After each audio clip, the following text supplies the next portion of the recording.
Hey everyone, Chip Rogers, Chief Partner Officer at WorkSpan, and we're closing out the day here at Catalyst. It's been a great couple of days already. How's been your event been? It's been great. It's been awesome. Meeting a lot of people, learning a lot, sharing a lot.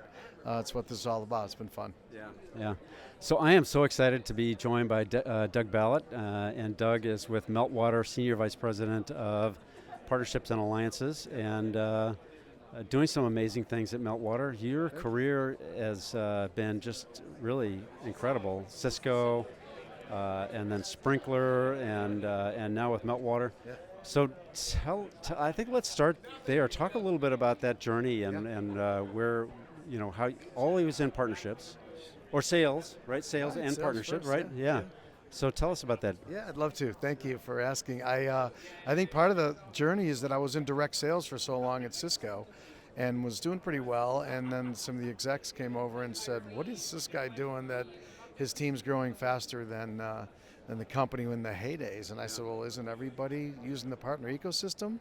And that led to, tell me more. Well, when Chip from Microsoft is going into Allstate and selling $10 million worth of software, I'm going to take him to the Cubs game and have a few beers and talk about how I can clip on some infrastructure to support the internet, and then bring in EMC for storage and VMware for hyperscaler and for scalability and virtual networks. And I'm going, isn't everybody doing this and forming an ecosystem? And then we're all rowing the same way and helping who wins ultimately is the customer. So that led to, please stop what you're doing and pivot and go do that partner role. And I would listen to whatever the CEO, John Chambers, asked me to do at that time. And so I did that, and I rotated into partnerships and really loved it. And that was a run.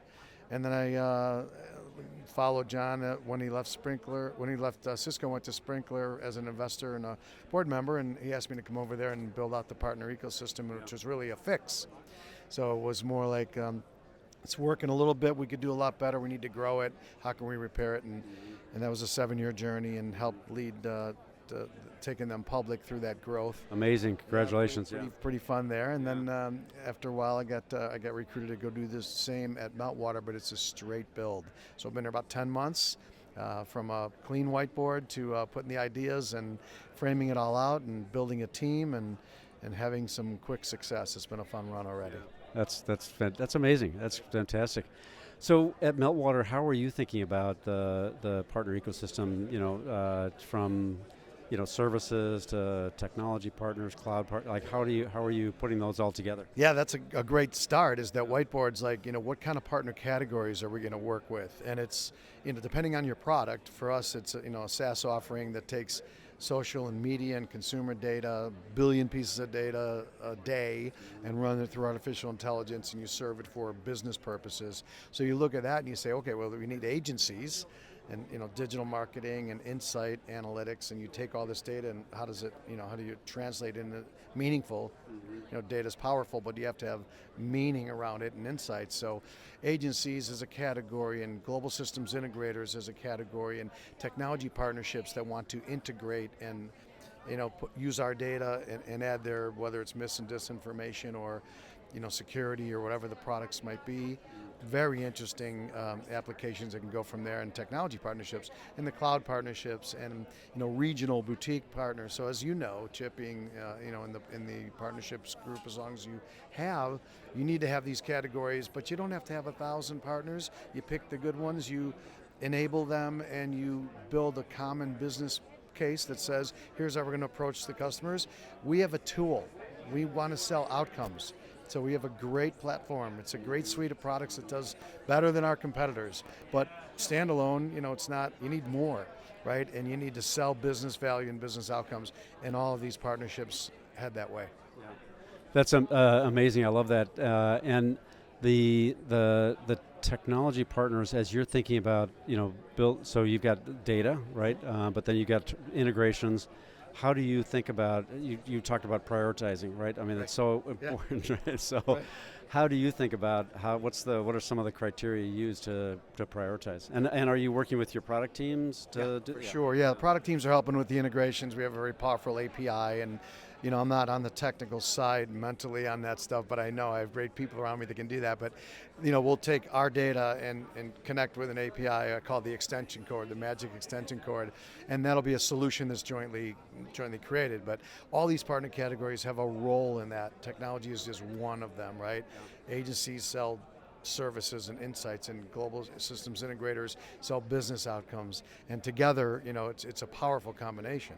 The technology's a part of it. We have great tech, super platform, very powerful, but when you add other ones, whether it's a sports analytics company that we're working with, I don't want to mention names without permissions, but mis and disinformation, sports analytics, different marketing functions, there's a lot to be said in the combination, and that's what SaaS and subscription software is all about, and we learned a lot about that over the last couple of days. It's not just a standalone product, it's combining and how you go to market together, and always thinking on behalf of the customer and how you add value to increase their business imperatives. And when everything's in the cloud, and you got public APIs, your magic extension cord, right? Yes.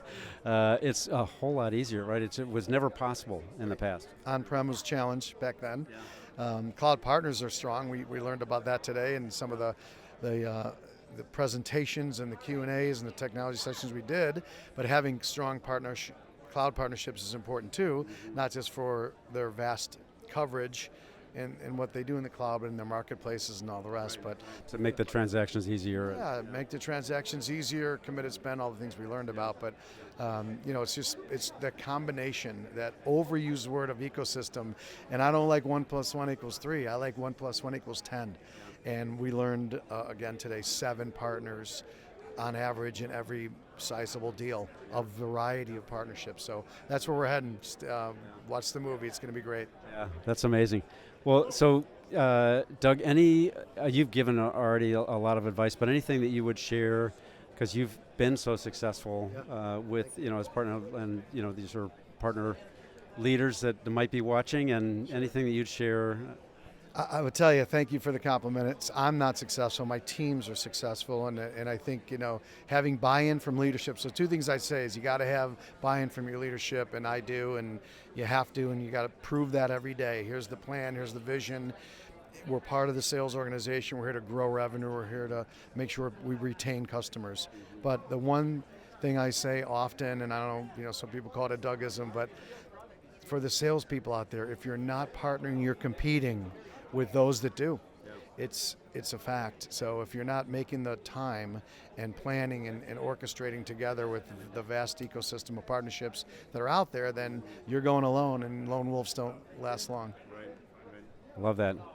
Fantastic. Doug, thank you so much for taking some time and sharing your thoughts and your journey, and excited to watch what's going to be happening at Meltwater. Great. Get your popcorn ready. Thank you. So Doug, thank you, and thank you all for joining, and we'll see you next time.